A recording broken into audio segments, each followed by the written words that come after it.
is here with me on that side or somewhere. Thank you very much. We are so excited. We have Jessica Lynn is on the show today, and we're going to be talking about music and the music business, and it's going to be so exciting. I'm really, really thrilled. But first, you have to listen to our little dance.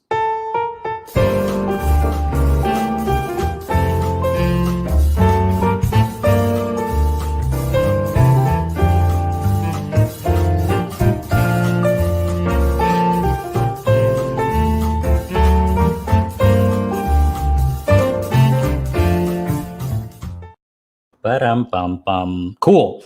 All right. Well, like I said, Jessica Lynn is here today, and she's incredibly talented and really, really doing some great things. I've been listening to her music. She's got these really, really great songs. I was listening today to her new single, which is better than that. That is awesome. Mm-hmm. That is an awesome track. Mm-hmm. So I'm really excited. So George, why don't you tell us a little bit about Jessica? Sure, absolutely. So Jessica Lynn is being hailed by press around the world as a rocket force and is quickly becoming a household name.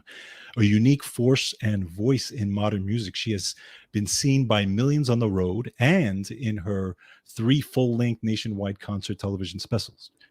Jessica's powerful voice and fierce stage presence showcase the multi-faceted singer, songwriter's instrumental talents, playing piano, guitar, harmonica, and the drums. All right, I love that one. Jessica has released many singles that have climbed the charts, including Let's Don't, which peaked in the top 40 on America Country Radio in 2018. Jessica has been featured in publications such as America's Songwriter magazine, CMT, Billboard, and All Access, just to name a few. And she will soon be releasing her first full-length debut album called Loretta. And we are very excited to have her on this program. So, ladies and gentlemen, please welcome Jessica Lynn. Woo! Yes. All right. How are you? I'm great. How are you guys? We're doing well. Thank you so much for doing this. We really appreciate you taking the time. I know your schedule, what it is. You were just telling us, and I'm like, whoa. So we really appreciate you taking the time. I was just on your. George has like questions. He's like the official guy. I'm sort of like the guy that just have things in my head. Yeah. But I was just on your live like a few minutes ago, or about a half an hour ago, and you were talking about how a lot of it you did on your own. A lot of it you kind of like you don't sleep, that kind of and it's such an identifiable thing for me and George. We're both musicians. I'm a filmmaker, and when you have this kind of passion, it's like you can't really sleep because if you have to get that thing done. For you to sleep, you got to get it done, and then you can take your nice little 20-minute nap or whatever it is. But how do you manage that with your schedule right now? It's true. Artistic careers are so difficult to manage. Like if you work in an office, and I'm not saying other careers are not difficult at all. It's just different because your work is never done. So say you work at my friend's an IT guy. He says, when my project's done for the day, 5 o'clock, when I clock out, that's it. I go home, I play video games, I hang out, I go to dinner. When you're an artist, there's always another song to write. There's always another country to tackle or another skill to learn on your instrument. And the work is for you. So it's such a different mindset. There's never an end in sight, and which is exciting because there's always something to do, but also really overwhelming. And I'm a super type A personality. Anyone that knows me, I mean, like in college, and I'm not lying to you about this, my husband still teases me. I would get the syllabus in the beginning of the class and do the entire class before the class actually even started. Wow. Oh my Lord. Like that's how my brain works because I don't like having things not completed. Right. And wow, I'm gonna have to introduce you to my daughter. Yeah, she needs to learn a lot. So it's I work very, very hard at what I do, and I'm an extreme perfectionist. I mean, this morning I literally sat at my laptop at 6:30. I haven't taken a break yet. Wow. So it's but when you love what you do, like you Right. said, you want to keep going because you don't want to shut your brain off. It's exciting, it's Right. adventurous, it's all Right. these great things too. So you're right. What do they say? You can sleep when you're dead. Right, exactly. Right. It's Exactly. especially when you're seeing results from your work Mhm. and things are happening and you see that ball rolling and you're like, oh man, I got to make this, I got to push this further. It's like, it's really hard to just not to turn it off. And yeah, I have, like, my wife's a teacher. So, at 3 o'clock, she's out, she's home, and she does, stuff at home because she's got to do things Yeah, for of the course. kids and stuff like that. But in my mind, I'm thinking like, wow, what's that like? I just said that the other day. Like, wouldn't it be so nice? And teachers do have a lot of, actually, They my do. master's degree, I have a master's in education, Oh, wow. Awesome. which has kind of played into my story in a lot of really kind of strange and interesting ways. But, I always said that, like, what would it be like to just at 5 o'clock be like, don't care, I'm out. goodbye. See you Monday morning. Exactly. Yeah. But It's it's so amazing. funny too, because you always want what you don't have, right? So Right. years ago, I had a talk, I remember, with a girlfriend who, she's a teacher. She just bought her own her house, she was getting ready to have kids. She was very financially stable. And I said, like, I look at you and sometimes I'm like, I wish I could be that stable, not be living out of a suitcase, or never knowing. Sometimes as a musician and artist, you don't know when your next paycheck is coming sometimes. And, so I said, sometimes I wish I could be like you. Like, what would it be like to have that type of life? And, Yeah. and she said to me, she was like, are you kidding me? What I would give to not have to wake up at the same time every day, to get to travel the world, to get to Wow. have this adventure that you live. And it Yeah. really kind of put things in perspective for me. You never, you take for granted a lot of stuff, I think. Yeah, that's awesome. You just never know. Absolutely. So how did you make that transition? Because obviously you had all that education, right? So and obviously you did grow up in a musical family, right? Because your dad's a musician, your mom's in music and that type of thing, and they're part of your whole, your journey at this point. Mm-hmm. How did you make the transition from, college and doing all that, and then all of a sudden into music? Was it just something that you just happened because mom and dad were musicians, or how did that work? So it was kind of backwards from that, Okay. actually, Okay. where I always knew music was what I wanted to do. Oh, okay. Like, as Interesting. early as 6 years old, I mean, earlier than that. My parents have videos of me like performing. I mean, I would make my little sister hold like flashlights at my bed, like Oh, with me up nice. there, like Nice. literally 5, 6 years old. I just knew this is what I was going to do.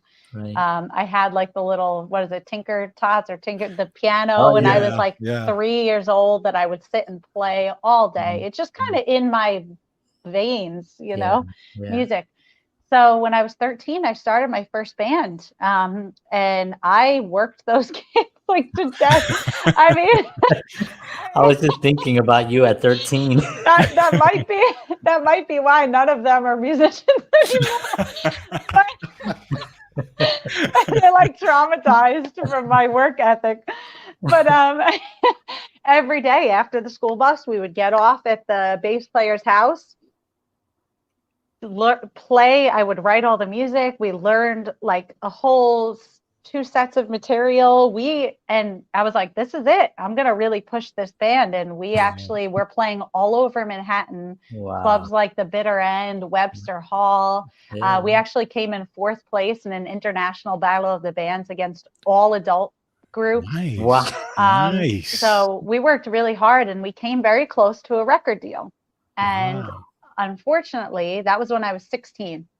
The other kids were kids, they just didn't. I always had that adult mentality. And basically, long story short, they ruined the opportunity for me. So I was really heartbroken. I tried for years to put that band back together, but it was never that same special spark, because we were all childhood best friends that had this just special chemistry. I don't know. It was something that I could never recreate. So after that whole heartbreak, I said, I'm going to go to school, because even though I'm going to keep full-time pursuing music, I saw that you could be so close to something so big, and then Interesting. everything's gone. Wow. So I said, I don't plan on being a teacher, but I love working with kids. Teaching's kind of like entertaining, where you have to entertain your audience, you have to be creative. So I said, there's a lot of similarities here. And I just love being with people.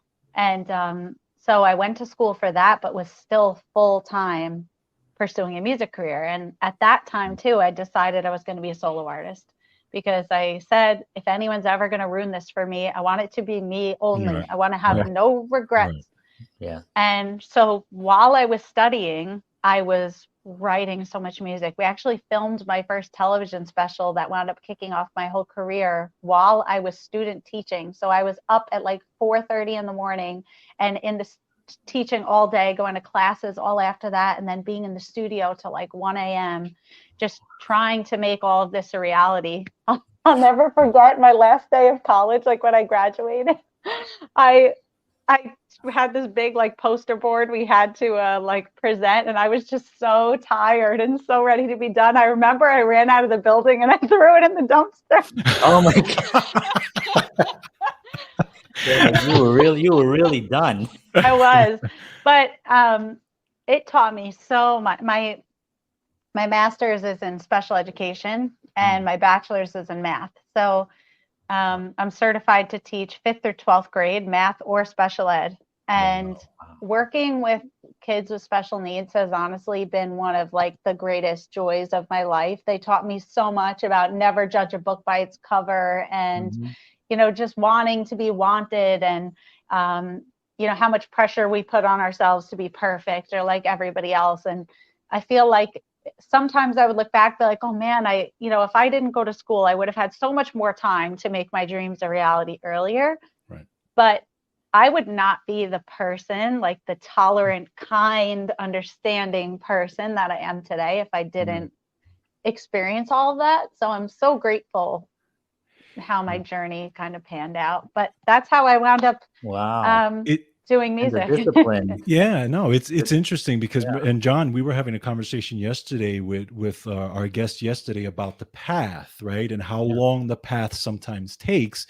Yeah. And sometimes you have to go through those things in order to come out the other side and say, you know what, it was worth it when I went through that part of my life, because it made me who I am today and actually made me a better person and able to do what I need to do. Yeah, and the work ethic that you get from having to, you know, wake up at 4 and be in the studio till 1 a.m. Right, and, exactly. And that grind, you know, when you're done with school, no wonder you threw that in the. You were like, all right, I'm done. Now I'm just gonna go to work and do some music. Right. But I said, teaching will always be there for me. If I want to teach when I'm 60 years old, I can. My degree doesn't go away. Exactly. You know, and so and we've been very well. I hate to say I'm lucky because I work harder than anyone I know, but it's just been up and up every year in terms of music. And you're right, life brings you where you're supposed to be. The pandemic brought me to where I was supposed to be musically. And I always look back to, if I had gotten that deal when I was 16, this industry, knowing what I know now, being screwed so many times, heartbroken so many times, being taken advantage of, broken down, beat down, I would have not survived. Like, I am so grateful that did not, it wasn't meant to be. And that's why it didn't happen. Yeah. And you're doing so amazing, you know, right now. It's like that was a path, you know, I was saying yesterday, one of the things that we were saying was when you're going through all these, like these things that you kind of think, okay, well, I'm doing this, but I want to kind of, you know, I'm kind of doing all of it. But when you look back on it, it's really like a well-crafted novel of your journey that was perfectly set the way it should have been, where now you have references to go back and say, this is part of why I wrote this song. Working with special needs is gonna bring something else into your music. It's a beautiful, beautiful thing. So that's very well done on doing that. I have one question, George. I'll let you say. Go right ahead. Go right ahead. You mentioned the music industry and the music business. You've been doing a lot of this on your own in an industry that sort of still doesn't really know itself at the moment. It's still kind of evolving into something that we're not really sure yet, but whatever it is, that's what it is. How do you maneuver that? How do you actually operate in in this industry and you've done so amazing. It's like, it's really, really a wonderful thing.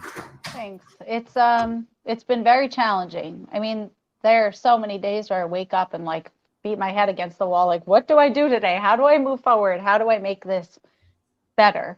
And being an independent artist, it's all up to me. There's nobody in an office I can call and be like, I'm a little stuck with what to do next, or where should we bring this tour? I mean, I literally have to sit there and do it. And it's wonderful, but it's also scary. And even with live streams, I mean, like that, it kind of, the way the business was changing, I lost a world tour in 2020, 2021, and 2022. Right. It was 15 countries. It was the biggest tour of my career so far, about 100 cities, and I booked almost all of it. So that was a very huge loss. Wow. Not just in terms as an artist, but as an entrepreneur. I mean, it was a big deal.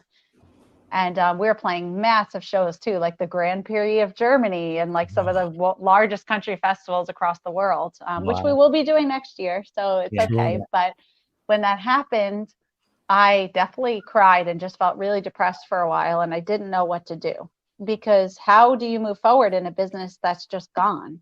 Like, exactly. And after kind of letting myself feel everything I needed to feel, I always laugh. I say it's probably like the feisty New York Italian in me that was like, I'm not letting this thing beat me. Like, oh, hell no. Yeah. So we bought cameras, lighting, all stuff. Being out of work and having no money, we invested and turned our living room basically into like a production studio. And we wound up actually being top 25 live streamer of the year on the internet by Lonestar. So amazing. It was so cool to turn such sour lemons into, sweet lemonade. Right. And it shows you that if you work hard enough, you can make anything happen for yourself. Absolutely. Yeah. And that's, one thing you said there, because your story is about perseverance the whole way through. And that's one of the reasons why we do this show, because we want to help other artists and just artists in general who are going through those times, whether it's during a pandemic or not, to say, you can achieve your goals. What is it that you feel that you had the mindset that tells you I need to keep going? What is it that little thing that you have there that makes you push through? I really believe, to be honest with you, that's what makes people succeed in life. There's a million girls out there that can sing and play the guitar, right. or whatever, but not that work as hard as I do, or that have the ability to get up after being so kicked down and like brush yourself off and be like, okay, I'm going to try again, because that is the hardest thing in life to do. Absolutely. And if you can do that, you will succeed. Yes. And it's just a difference in personality. Maybe it's a difference in passion. When the pandemic hit, I remember seeing so many artists that I followed or knew, independent artists. I'm going to take a break from social media for a while. And that's just the different mentality. Either they don't love music as much as I do, or they don't have that fight light inside, I guess you could call it, but it was just totally a different mindset. And I really believe that. I think that comes from just really believing in what you do and knowing that there's a million people out in the world, and not everybody is always going to like you or support you or believe in what you do. But as long as you do and you give it your best shot, there are going to be so many people out there that do. You're like, how many people don't like sometimes I'll look at like Celine Dion videos on YouTube, and there are all these nasty comments like, oh, so terrible. I'm like, if people don't like Celine Dion's voice, like, I think it's okay if some people don't like mine. You just have to believe in what you do. People are always not going to like it. but Right. it can always be despite that, you know? Absolutely. Right. I mean, that's definitely important, and it's also there's so many distractions today. You know, just for I'm in Nashville, right? So you go down to Broadway on any given whatever. I try to stay away from there, but when I do go down, when friends are visiting, and you'll see like all great performers, up and down that strip there, but the distractions that you run into when you meet any of them or when you have a conversation with them, they're pounding drinks, they're they're I don't know, behave. I don't know. This is this thing. It's that thing that you mentioned where they're not refined in the sense that they're not really focused on what they were doing. They're focused on the fact that they did it, and now that's the thing, and they're not focused on what's forward. From what I see, I mean, there's Yeah. my own interpretation of it, but that's what I kind of feel with artists, that are just not focused. I'm like, we talked about it yesterday with Kelly Hall, Tompkins, right? Yeah. She's a classical violinist. She's on Carnegie Hall and Broadway and all that. You got to be focused to be an artist. Yes. You got to be focused like hell. It's because you're competing with so many people out there, but you have what they don't have, which is the focus. The fact that you did the syllabus at the. I can't believe I told you that. That's so incredible. I tell you, I will always remember that one. That's the best part. The band at 13, those things just show that you had that from early on, and that's not going anywhere. That's it's a blessing. It takes an immense amount of discipline. I mean, even when we're on the road, sometimes the guys and my band is very like straight laced. Like I have like a no drinking policy. It shows, like we're here to work. We're not here to party or have fun. And everybody has the same mindset of me. They're very professional. My band has been with me since 2012. So that shows you what type of people we are and how we get along and work well together. Yeah. But sometimes they're like hanging out late at night or having a drink at the bar or something, and I go to bed because I have to wake up in the morning, get my workout in, do my vocal warm-ups.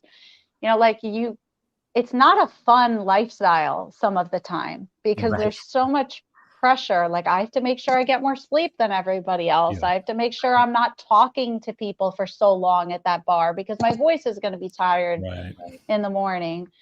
So that's the discipline. It's like I train, like I'm very into physical fitness and stuff. And I train like an athlete before I leave for the tour. While I'm on the tour, I'm up at like 7 a.m. every day doing my insanity workouts so that I can run around better on stage and in the Colorado altitude and wherever, that I am not out of breath when I'm performing. It takes a lot of dedication that a lot of people just don't have. Right. Absolutely. And that's one of the things that John, you and I, when we performed, we had kind of a similar mentality, right? She reminds me of that because, we were very similar in that when we performed in a lot of those clubs, the Bitter End and all those places, but we were very like, okay, focus, no drinking, no smoking, no nothing. This is what we're doing. And like you said, it'll translate as time goes along because that work ethic will come out and it'll show in the success that you're having. So it does make such a difference where, you get to see all those other people who, like John said, they're not taking it seriously. They're just, they just jump on. I mean, we had even talking about people who don't practice. I was a nut about practicing. I know. We talked about it. I wanted to go home and practice, and if another band member wasn't practicing the way I was upset about it. Yeah. Exactly. So it is a different mindset. It is. Yeah. It is. We had a situation where one of our bandmates passed away suddenly. And that kind of ended because we were doing well. We were playing big shows and we had a couple songs out, local radio. And after he was gone, we tried what you said earlier about trying to put that band together after 13. It kind of just brought that, because we tried again to put that together again. And it was just didn't have that same chemistry, that same thing. And George and I just kind of say, let's just go and do something else, But yeah, it's a really difficult industry. We have about 5 minutes. George, you have a question? No, I have a ton. Go for it. So I wanted to talk a little bit about some of the people that you've met and how that experience was, like Loretta Lynn, for instance. Like, oh my God, like. I don't often get starstruck, but she was one that kind of got me. Oh, wow. Because she looks like a queen. Like, Really? She is. like, Yeah. I mean, it really is, isn't she? I mean, she is, but like, I wasn't expecting. I mean, her kids are all in her band too, so we all really bonded over the family dynamic within our that's groups. awesome. And I remember her daughter came in, Patty, I think her name was, came into the dressing room, was like, you want to come meet mom now? Like after my sound check, I was like, yeah. So we went into her dressing room and she was sitting on this big chair with these like arms, with this big red gown and just like, hello, darling. I was like, oh my God, like you're Loretta Lynn. Like it was, she just, she just looked like a queen in that sparkle gown with her hair just kind of sitting like so regal almost. But my biggest starstruck moments would have to be ZZ Top. We opened for them in an arena overseas. Nice. And they're just the coolest dudes. Like I just always watch their videos, like the way they do the choreography. Like I don't think any other pair of dudes could get away with that. You know what I mean? I love they're just so cool, and I always admired them that they did something different. Like the cool guitars and the the choreography, and their music's just like so cool. Yeah, and it's so authentic. Yes, very authentic. So authentic. It was them. Billy Gibbons is one of those guitar players where he's like a brilliant guitar player, but he's kind of known as like ZZ Top, the guitar player. And I'm like, no. I'm like, this dude is like an amazing guitar player. And then the rest of it was all fun, you know what I mean? But just the music was really what just inspiring, man. Yeah. So, and in today's world of artistry, it's so rare to be unique. Right. And that's why I honestly don't listen to a lot of modern radio or artists because I find them all to be so the same. I mean, I'm a huge like Beach Boys fan, the Temptations fan, Shania Twain fan, because she always did stuff that was unique and special. Artists that really, when you hear them, it's them immediately, which is very difficult in today's, especially the country music world. Yeah. But my best starstruck moment of all time was with Richard Marx. Oh, really? Wow. Okay. I am a huge Richard Marx fan. He was my very first concert when I was 5 years old. Oh, nice. And cool. I was in the arena and my parents took me to see him. And I remember he looked my way and I was like, so excited, like yelling at him. And he turned and went like this and he waved back and it like made my whole life. That's it. And then years later, right before the pandemic, actually February of 2020, I saw he was coming to a theater near me. And I had a mutual friend that had his manager's email address. So his old manager's email address. So I was like, you know what do I have to lose? I'm just going to send him an email and just see what happens. And that's kind of been my whole career. I don't have the money to go on this tour, but you know what? I'm just going to go and just see what happens. Or I have no idea what I'm doing this, but I'm just going to do it and see what happens. And what's the worst that could happen? You wind up right where you started, and that's really it. So I sent him an email, and he actually responded. Look at that. Look at that. So he said, normally I don't have openers, but I listen to your music, and I would love to have you open. Wow. And, so you must have been running around. I screamed. I did. I was just like screaming. And so opening for him was really like a highlight of my life because it was such a full circle moment. Like I was tearing up backstage thinking if I could have told that little 5-year-old kid, you're going to be going on a 15-country world tour and starting it, opening for Richard Marx, like it just made me think about all of my hard work. Right. Like exactly. Over the years, like I thought about the journey, the 13 years old, hustling with my guitar through New York City, like doing all these things, all the heartbreak. And, it was really cool because when I did my opening set, we were playing better than that actually. And I turned over and he's standing on the side of the stage, like, and I was like, what is my life right now? Like, this is so crazy. That's amazing. It was an amazing experience. Again, it was a 500-seat theater. I've played I've sung the national anthem at like Madison Square Garden. I've played in front of crowds of like 80,000, but it wasn't the biggest show I've ever done, but for me as an artist, journey wise, Yeah. it was the most special. One of those monumental moments that you just, but it's a testament also to what you said earlier about confidence in your own ability and taking that risk. You said, what else can happen? What could go wrong, really? I mean, I end up where I am, which is not a bad place to begin with anyway. So it's like you take that chance, man. I love that. So we're at 30 minutes. I mean, we could probably go on for like another hour. I know. About You guys music. are so much fun. Oh, thank you. Oh, We thank you. appreciate that. This was so much fun. So your website, I'm gonna show your website so anybody can go there. I got a little thing that scrolls on the bottom, all fancy. Thank you. Oh, very fancy. Yeah. So definitely check out Jessica Lynn's music. It's awesome. Jessica, thank you so much for being on the show. This was an honor. I hope Absolutely. you come back sometime, anytime. And when your full length album comes out, feel free. We'd love to have you on again and definitely talk you. about the tracks and everything. Absolutely. I would love that. We released the next big single in July in the music video, which I'm going to be announcing soon. I can't wait. And then the record will follow that. We're looking forward to that. And we'll definitely be following you on social and watching your journey and experiencing that. So we thank you so much for your time. Thank you so much. It was a real pleasure. You got it. Take care. Take care. Right, bye, guys. Bye-bye. Bye. Woo! Wow. Fantastic. Look at that. Awesome. Unbelievable. That was awesome. She was so good. She's that's exactly the kind of thing that we talk about here is people that have that ability and that mindset, that whole